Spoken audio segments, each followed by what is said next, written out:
कृष्णाय कृष्ण चैतन्य नमने गौरतीश नमः।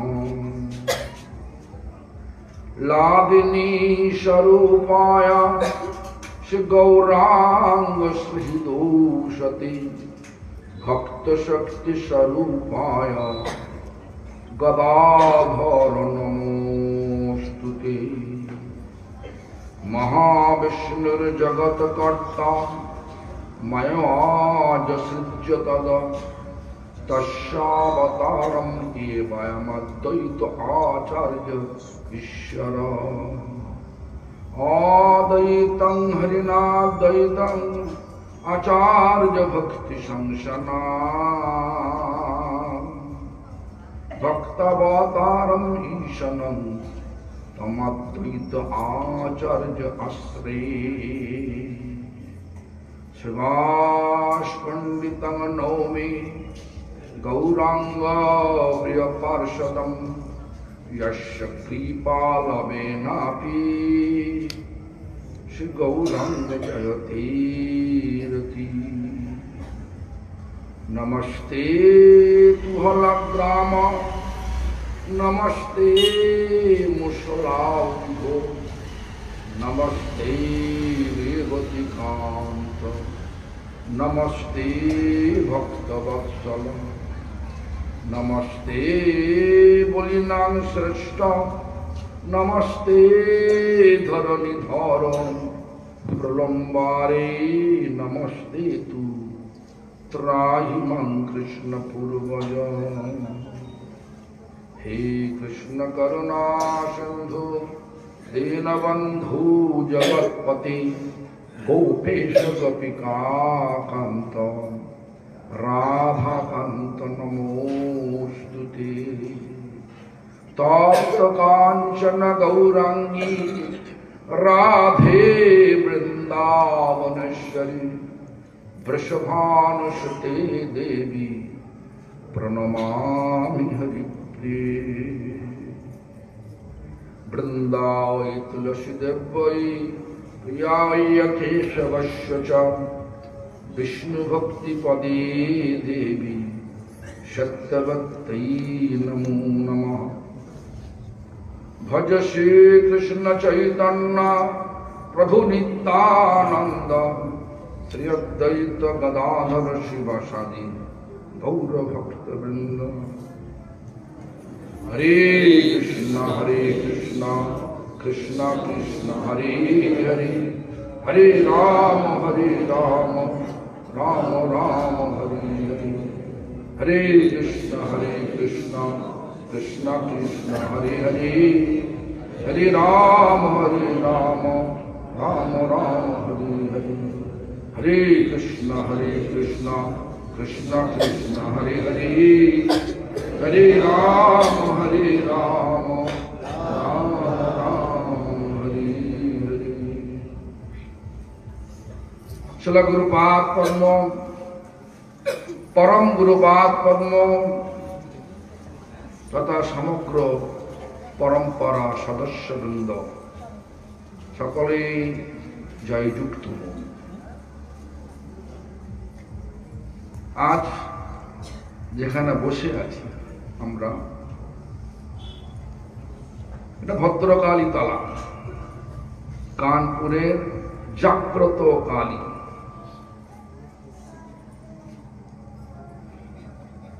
আমরা আমার বেশ মনে আছে এখানে জানি না সোনাদা আছে কিনা এখানে। সোনাদার মা সুতো পড়া দিত, আর রোগ হলে সুতো পড়া দিত। এখন দেয় নাকি মা রোগ ভালো করে দেয়, রোগ ভালো করে দিল, কিন্তু জীবন কি রক্ষা হবে?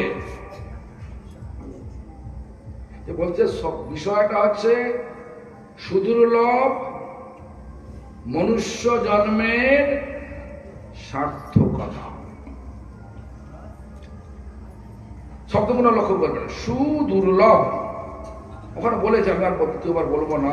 কেন সুদুর্লভ? দুর্লভ সুদুর্লভ। সহসা পাওয়া যায় না যেটাকে, সেটা কেবল দুর্লভ পাওয়া।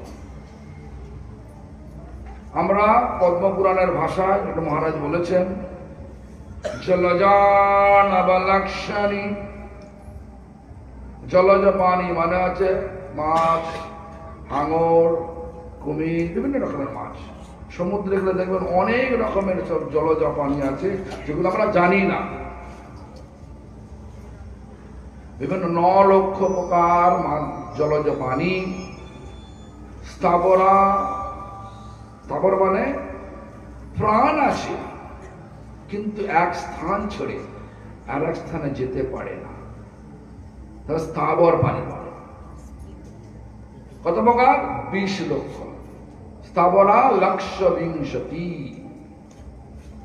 20 লক্ষ বার জন্ম। মনে করো বটবৃক্ষ জন্ম লাভ করলাম, কত বছর বটবৃক্ষ মাঝে, মানে একটা এই মানুষ জন্য পেতে গেলে কত হাজার বৎসর তপস্যা, এরকম নানা রকম জনি ঘুরতে ঘুরতে, নানা রকমের জন্ম ঘুরতে ঘুরতে আমরা পাই। 20 লক্ষ বার।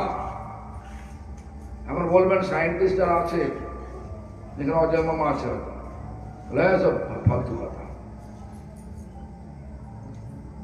নাকি?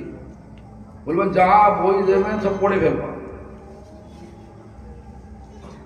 পড়তে সবাই পারে, উপলব্ধি করতে কটাক পারে। হাওয়া আছে বোঝা যায়, হাওয়ার রূপটা করতে পারবেন। মনটা ভালো লাগছে না, মনটা রূপ দেখে নাকি? মনটা আছে নাকি? বাস্তব তো নাকি? উপলব্ধি হচ্ছে, সে উপলব্ধি হওয়ার সব থেকে বড় দরকার। তো যাই হোক, আর কৃময়া, কৃমিকীট, রেপটাইলস ফর্ম,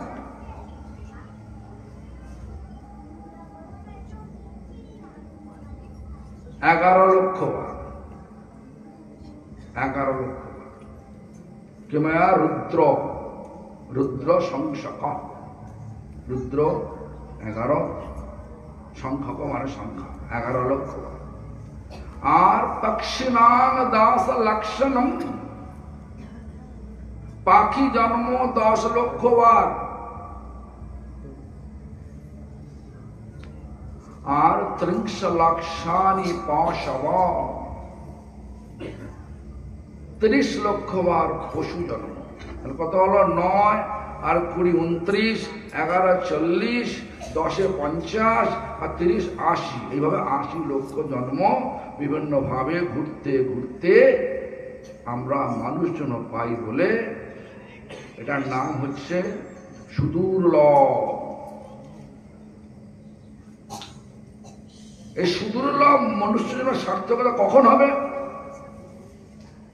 যদি আপনি কিউবাতে জন্মলাভ করেন, হবে? কিউবা তো গেছেন কেন জানি না, আমি গেছিলাম কিউবা।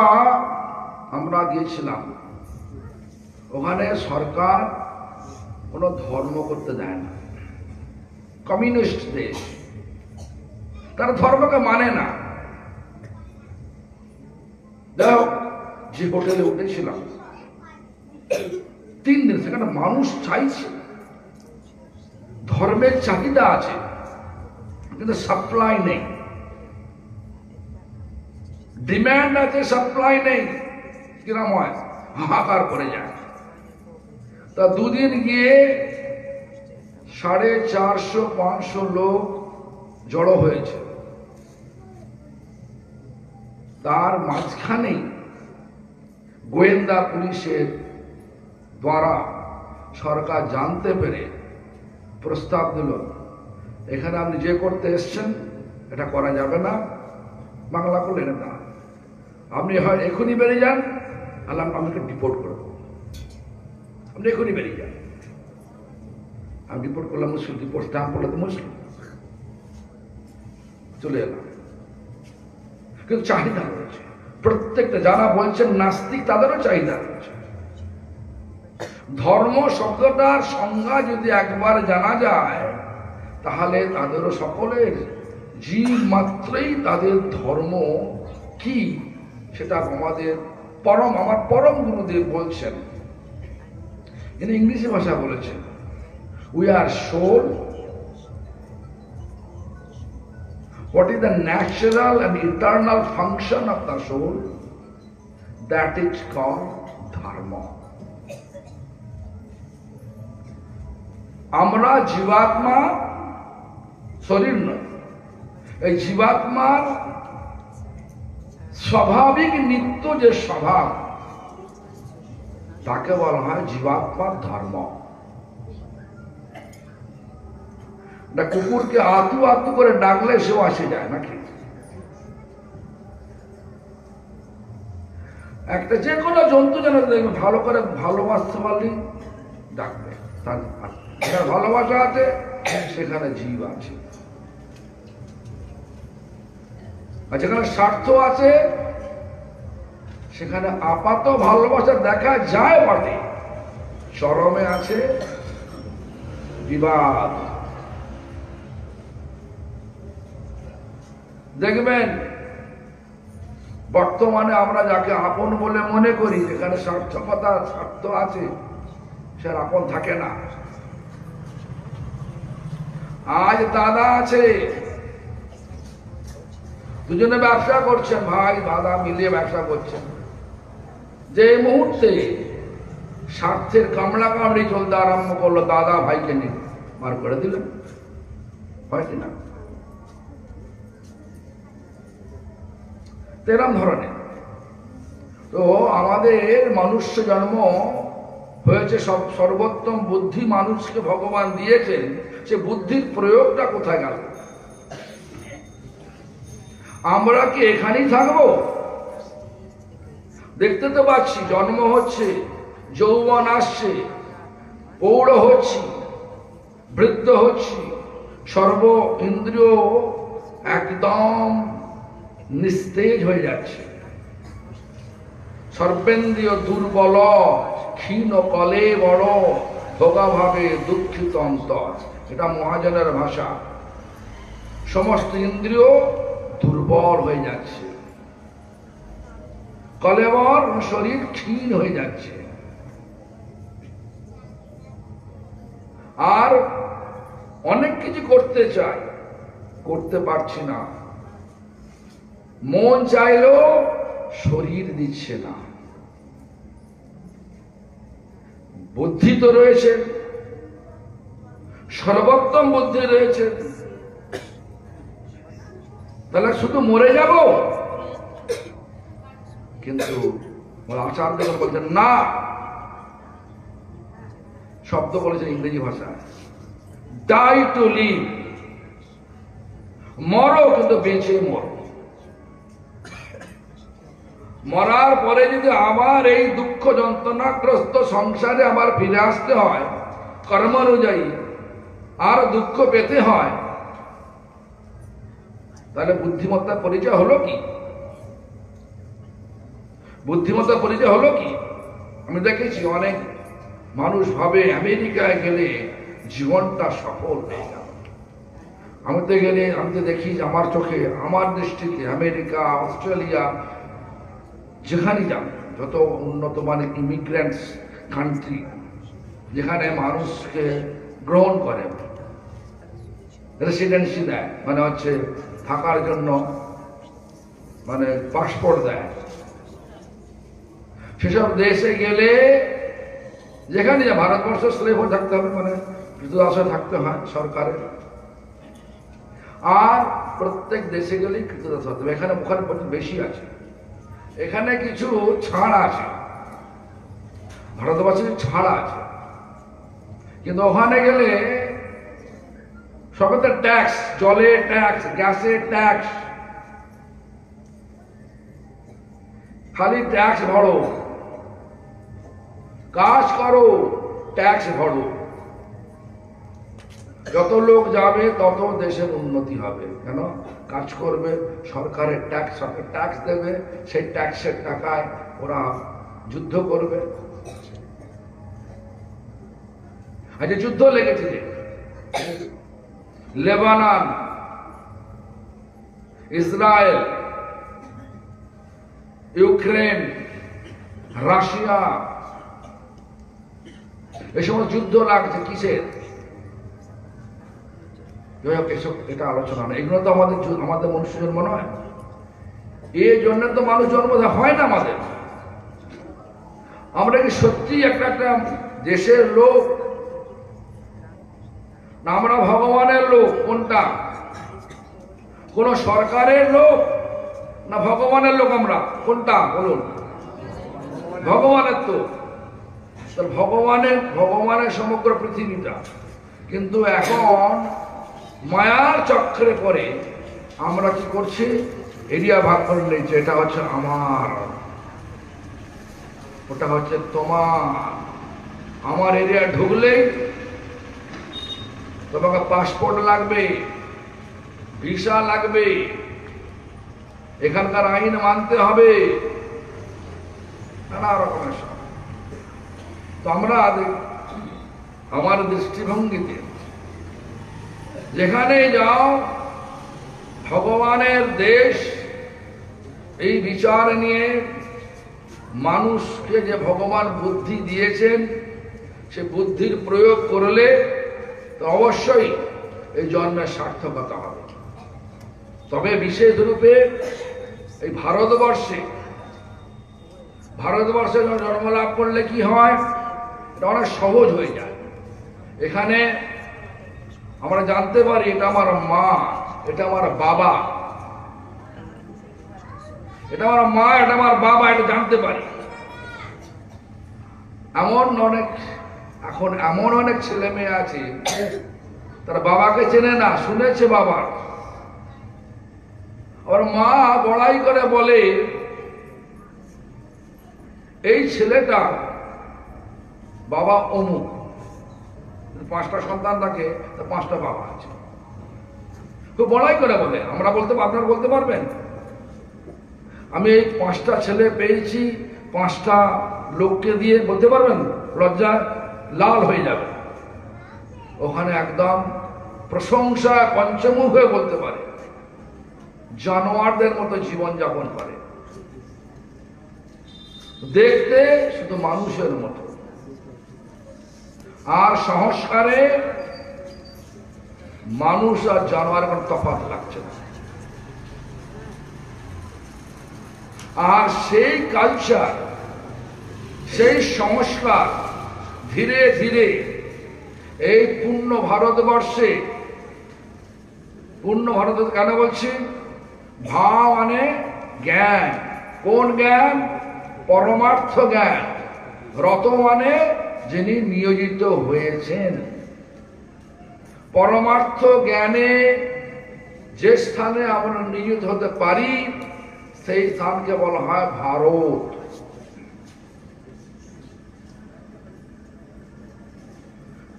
এই জন্য এখানে ভারতবর্ষকে পরিভাষায় বলা যায় পূর্ণ দেশ। কিন্তু এখন ব্রিটিশ 200 বছর ধরে যেটা ভারতবর্ষকে বদলাতে পারে না, কিন্তু এই গ্লোবালাইজেশন মানে বিভিন্ন টিভির চ্যানেল এখানে এসে আমি যখন এখানে গ্রামে ছিলাম দেখতাম না যে মেয়েরা জিন্স প্যান্ট আর টি শার্ট পরে ঘুরে বেড়াচ্ছে।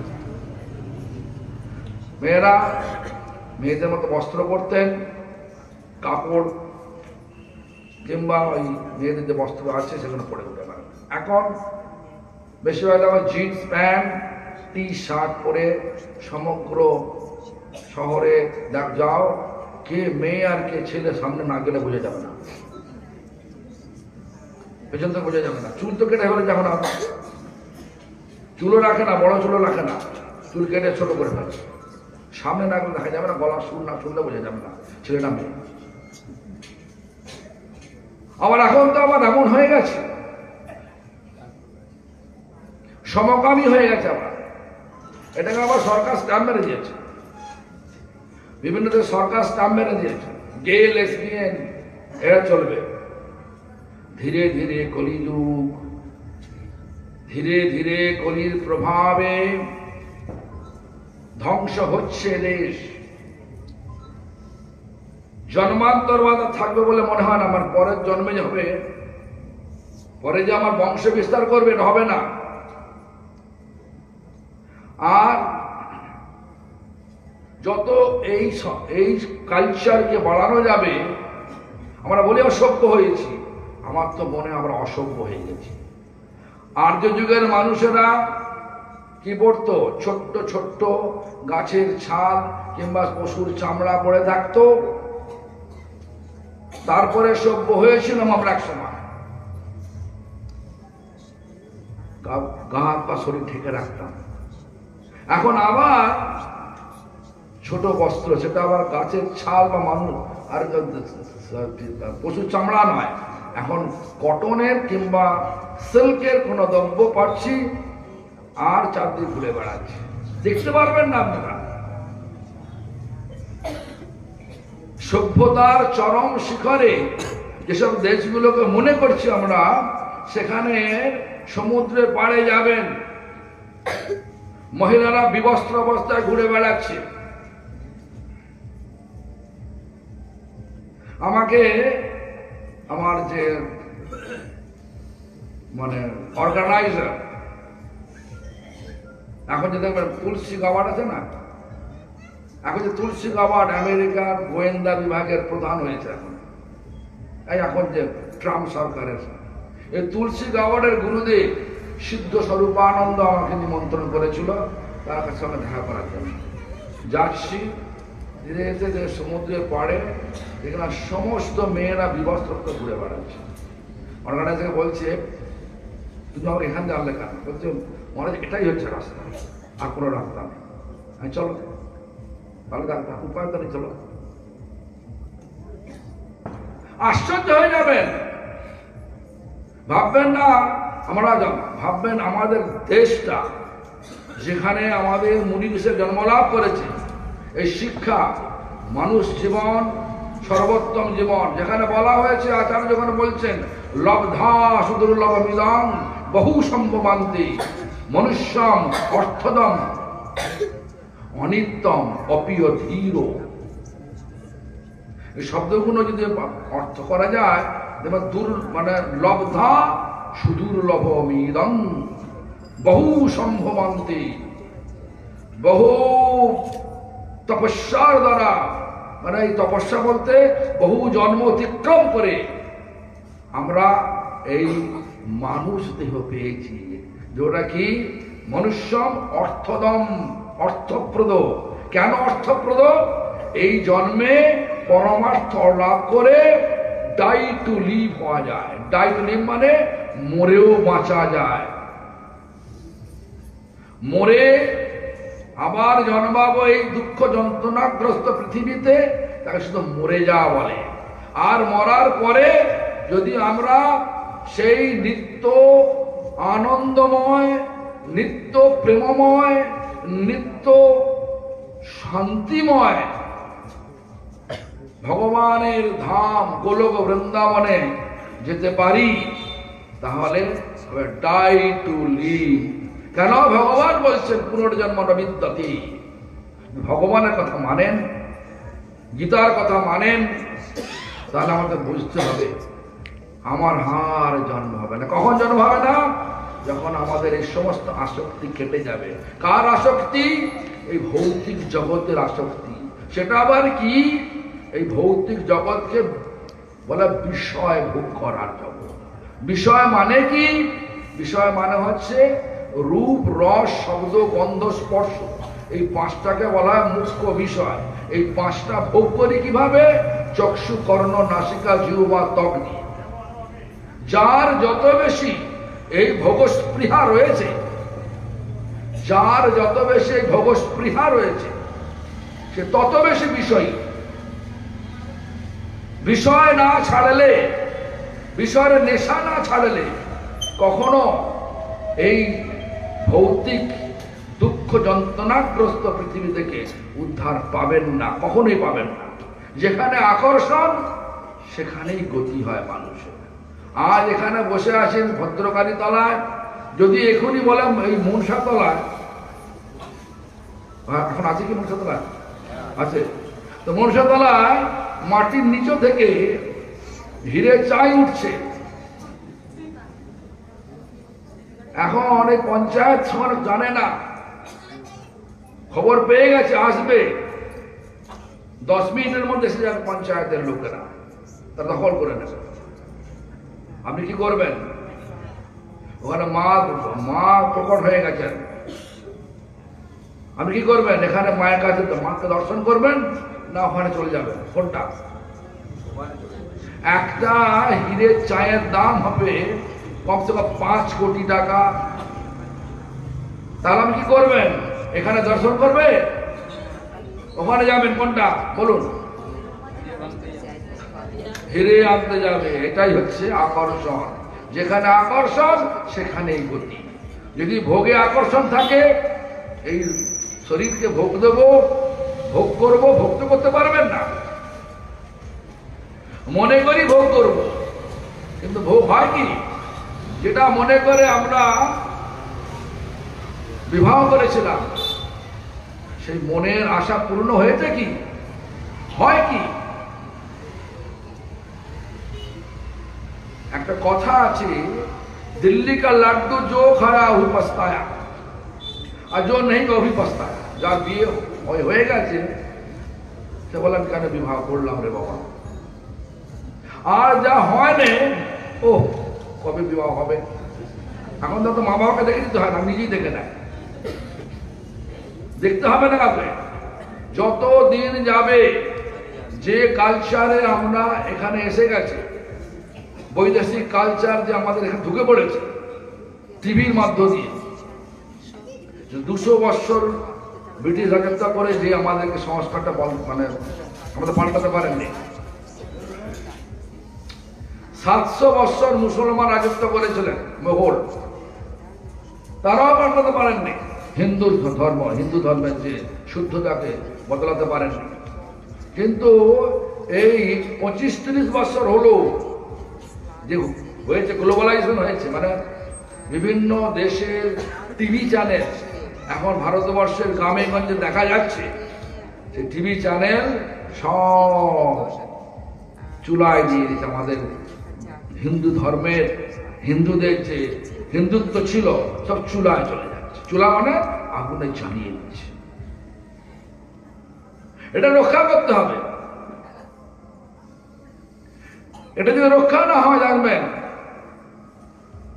এই রাজ্য, এই দেশ ক্রমে ক্রমে যার ভয়ে আমরা ভীত হয়ে আছি, সেই দেশ আবার হবে। মোগল এসে অধিকার করেছিল তরোয়ার দিয়ে, এখন ভোট দিয়ে তারা অধিকার করবে। তো যাই হোক, ধর্ম মানে হচ্ছে মানুষ দুর্লভ মনুষ্য জন্য সার্থকতা হচ্ছে ধর্মকে অবলম্বন করে জীবন ধারণ করা। ধর্ম শব্দের অর্থ কি বললাম? ধর্ম মানে হচ্ছে আমরা হচ্ছে আত্মা, আত্মার যে স্বাভাবিক নিত্য স্বভাব। দেখুন আপনার শরীরটাকে একটু ঝাঁকিয়ে, হৃদয়টা ঝাঁকিয়ে দেখুন, আপনি কি চান? চরমে কি চান বলুন? চরমে আমরা চাই চির আনন্দ পাই, তাই তো?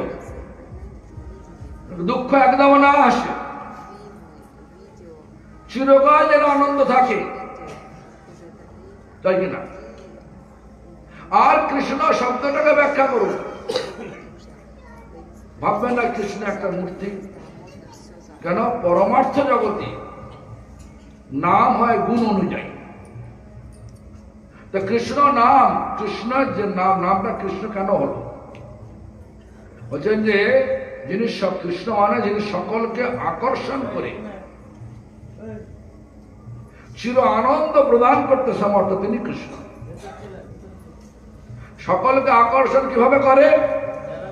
আমাদের জীব গোস্বামীর ভাষায় তিনি বলছেন, রূপেণ রূপের দ্বারা, গুণেন গুণের দ্বারা, লীলায়চ বিভিন্ন লীলার দ্বারা।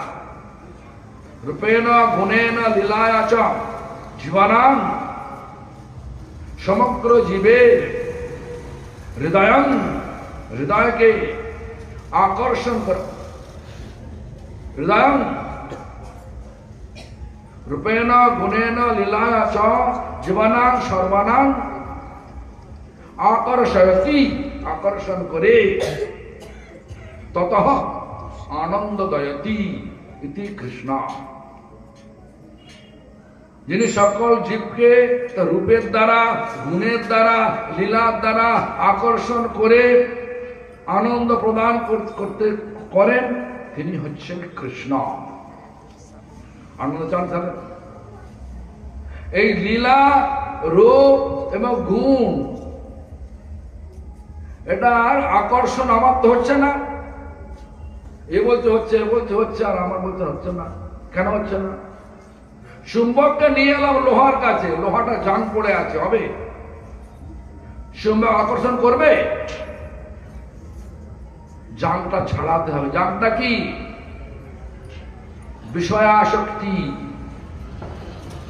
বিষয়াসক্তি মানে এই জড় জগতে ভোগের পিপাসা। সব আমার হবে, ভগবান আবার কে? আমার সব ভোগ, আমাকে ভোগ দিতে হবে। ভাই ভাই মারামারি, 1 ফুট জমি নিয়ে মরলে কি হবে? সে ওষুধ পালবে, পালে কিনা?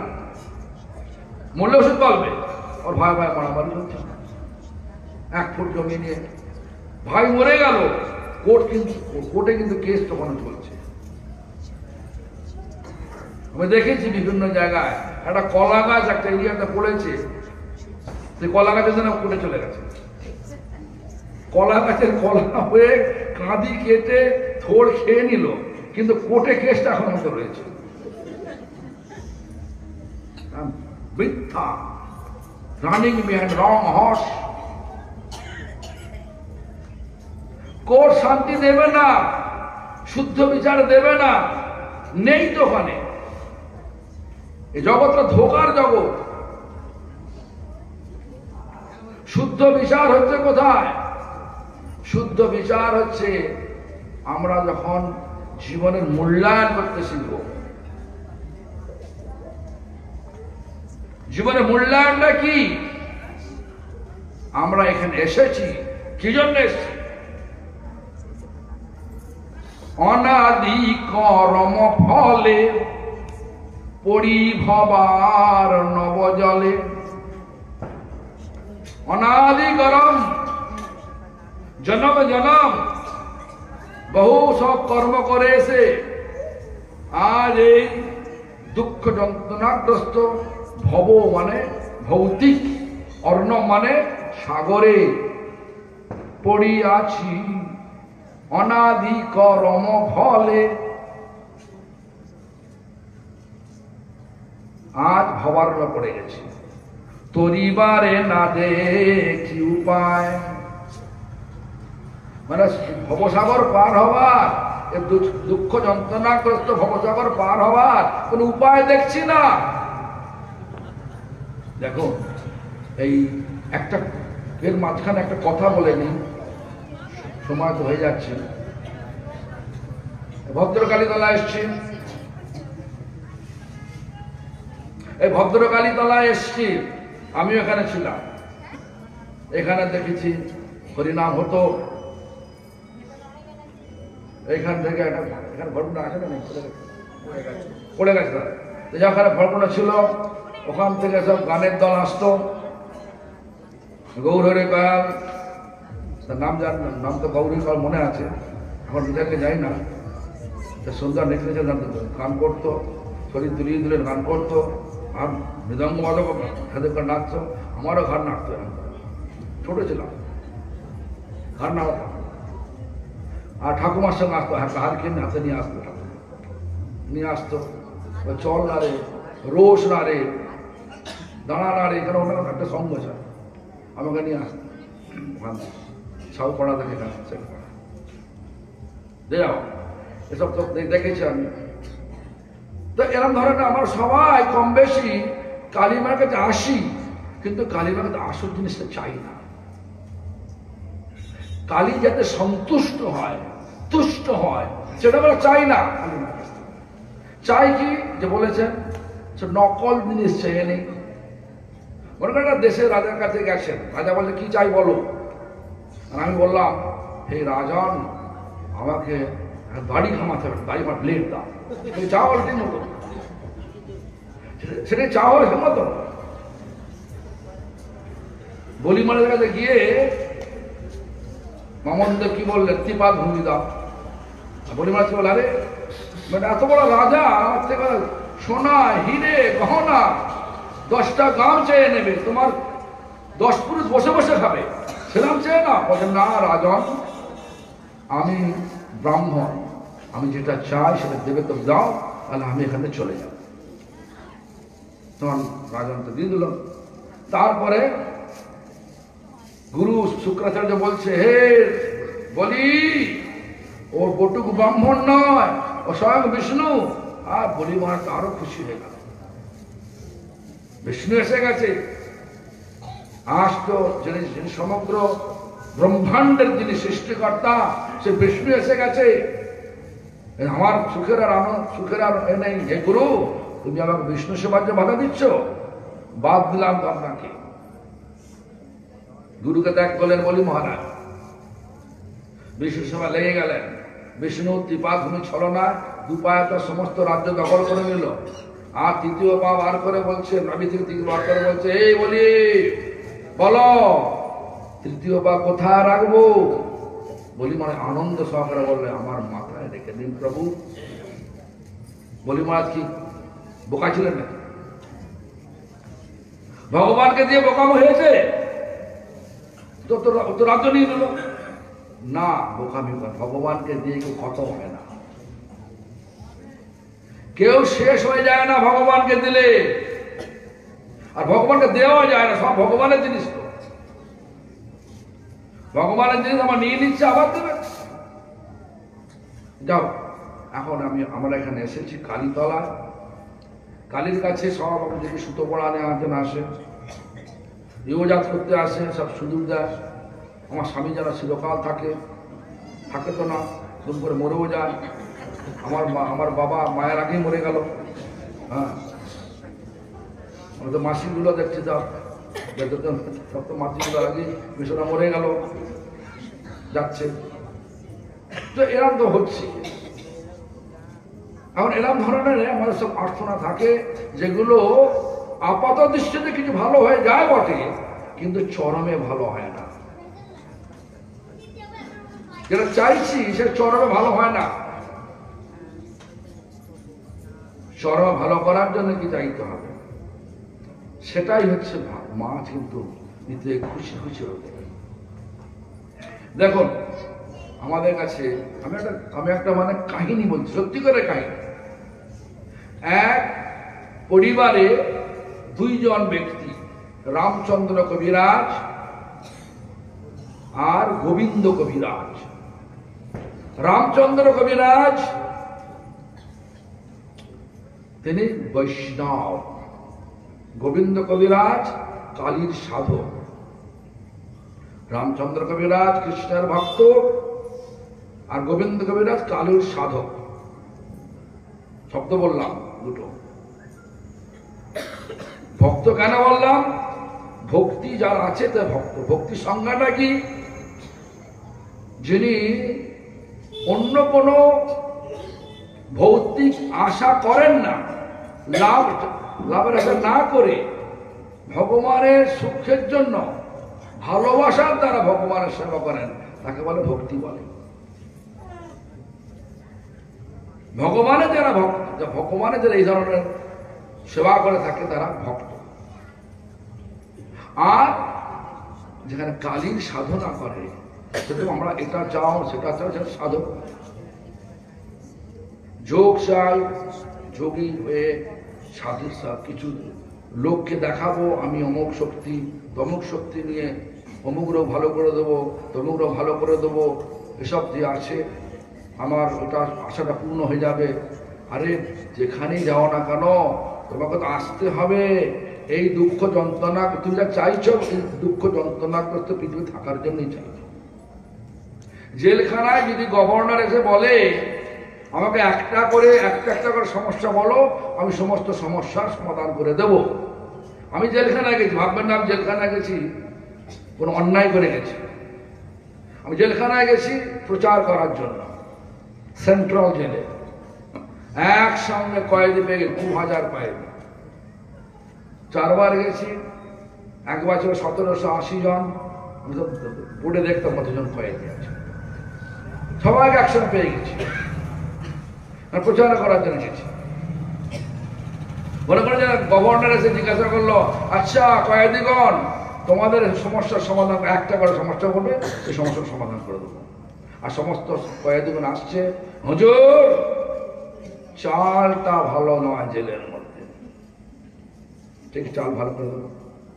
কাঁচা প্রচন্ড কাঁকড় আছে, ওই কাঁকড়বিহীন চাল দেবো, ঠিক আছে চলো। হুজুর জেলের মধ্যে অত্যন্ত মশারি দিলে ভালো হয়, ভালো করে দেবো, দিয়ে দিলাম মশারি। যা সমস্যা 1800 কি 2000 লোক আসছে বলছে, সব সমস্যা সমাধান করে দিচ্ছে। আর শেষে যে এসছে, হুজুর আমি যেটা চাই দেবেন তো, করে দেবেন তো? হ্যাঁ হ্যাঁ দেখো না এত কিছু করে দিচ্ছি।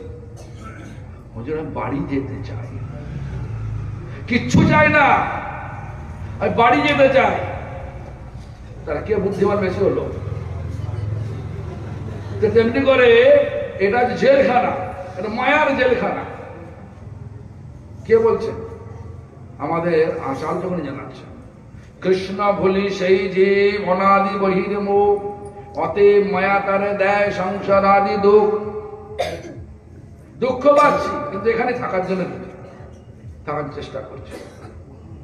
যাই হোক, সেই কথা নিয়ে এবারে আসছে এবারে রামচন্দ্র কবিরাজ আর গোবিন্দ কবিরাজ। তো গোবিন্দ কবিরাজ কি বললাম? কালীর সাধক। রামচন্দ্র কবিরাজ বৈষ্ণব, করুণামঞ্জলি। যাই হোক, এখন এক সংসারে থাকে, একটাই বাগান, ফুলের বাগান, অনেক ফুল ধরে আছে, সুগন্ধি ফুল ধরে আছে। এখন গোবিন্দ কবিরাজ তার ভাইকে বলল,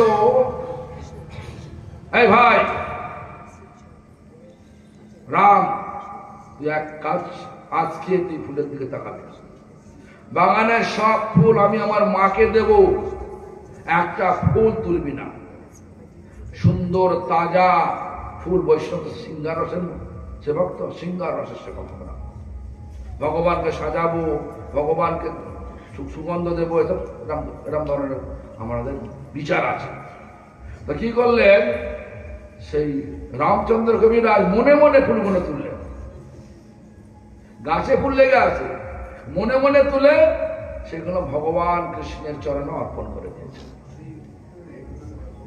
তারপরে যখন সত্যিকারের সেই গোবিন্দ কবিরাজ ফুলগুলো তুলে ওই মাকে মায়ের চরণে দিতে যাচ্ছে, হাত আর নিচে নামে, হাত উপরে চলে যাচ্ছে। হাতটা চরণে দেওয়ার জন্য নিচে নামতে হতে পারে, ফুল সহ হাতটা উপরে আসতে চলে যাচ্ছে। ও মা, কি হলো? এ কি হচ্ছে? তার মা প্রকট হয়ে বলছেন, বৎস, আমার ছেলে, আমার বেটা, এ ফুলগুলো অর্পণ হয়ে গেছে, আমার প্রভুর চরণে অর্পিত হয়ে গেছে। ও প্রভুর চরণের ফুল আমি আমার চরণ নিতে পারি না রে, আমার মাথায় রে।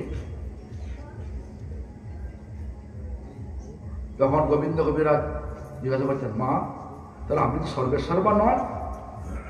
বলছেন, না, আমারও প্রভু আরাধ্য ভগবান কৃষ্ণ। আমার যদি ভুল কথা বলি মাকে জিজ্ঞাসা করতে পারেন, আমি যদি ভুল কথা বলি মা নিশ্চয় আমাকে শাস্তি দেবেন। যাই হোক, তো কি হলো, তখন গোবিন্দ কবিরাজ, সংক্ষেপে বলছি, তো গোবিন্দ কবিরাজ কালী সাধক হয়েও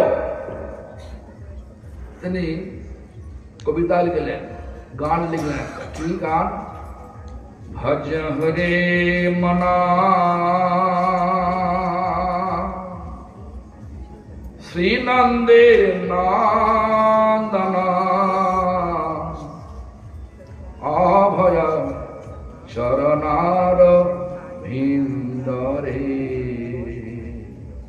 দুর্লভ মানব জনম সৎসঙ্গে তরহ এ ভব সিন্ধুরে।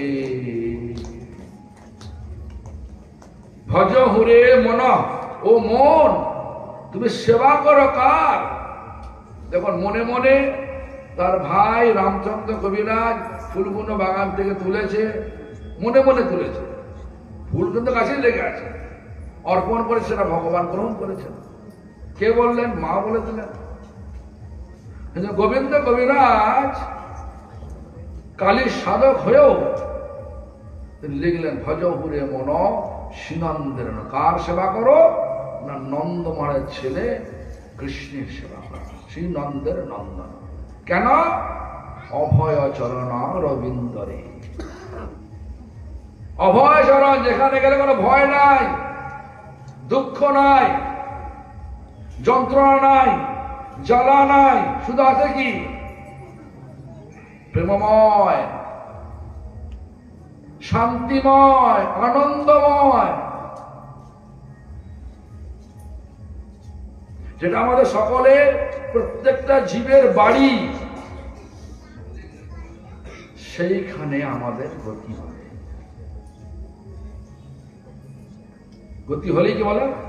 তরহ এ ভব সিন্ধুরে।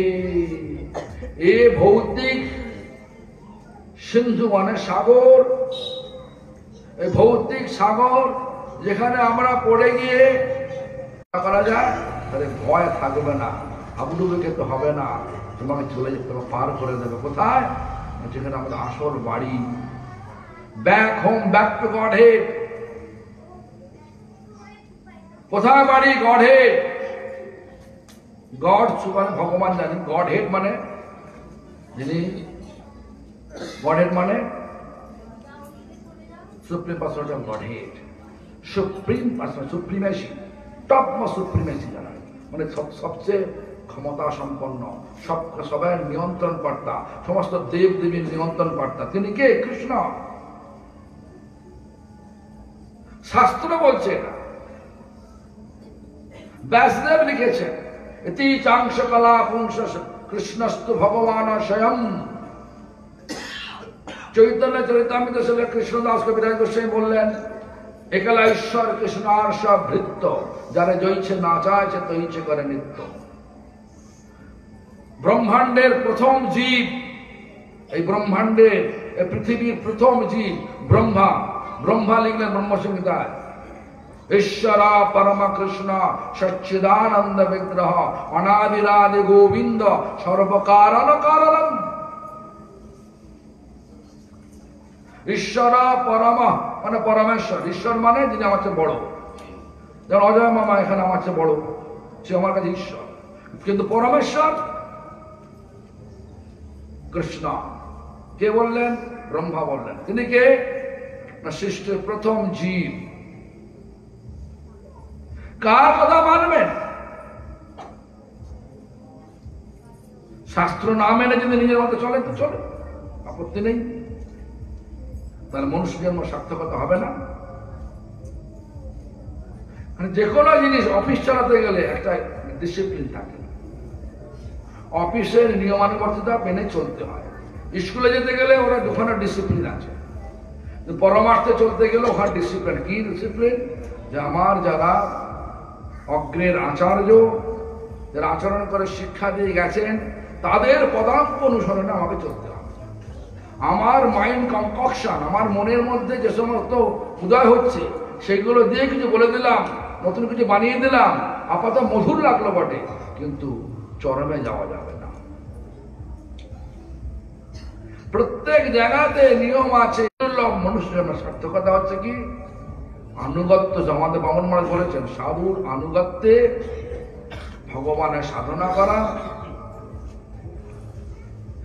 ইনিও বলেছেন সবাই আনুগত্য না করে, বাড়িতে একটা কর্তা যদি একটা হয়, যদি কর্তা একটা হয়, তাহলে বাড়িটা শান্তি থাকে। যদি অনেকগুলো কর্তা হয়ে যায়, তাহলে ঝগড়াঝাটি হবেই হবে। একটা বৃত্ত আঁকতে গিয়ে যদি একটা বৃত্ত আঁকলাম, তার কেন্দ্রবিন্দু অনেকগুলো করলাম, তাহলে হবে না। বসিয়ে দিই, আর যা কিছু করি, ব্যবসা করি, বিবাহ করি, লেখাপড়া করি, যা কিছু করি না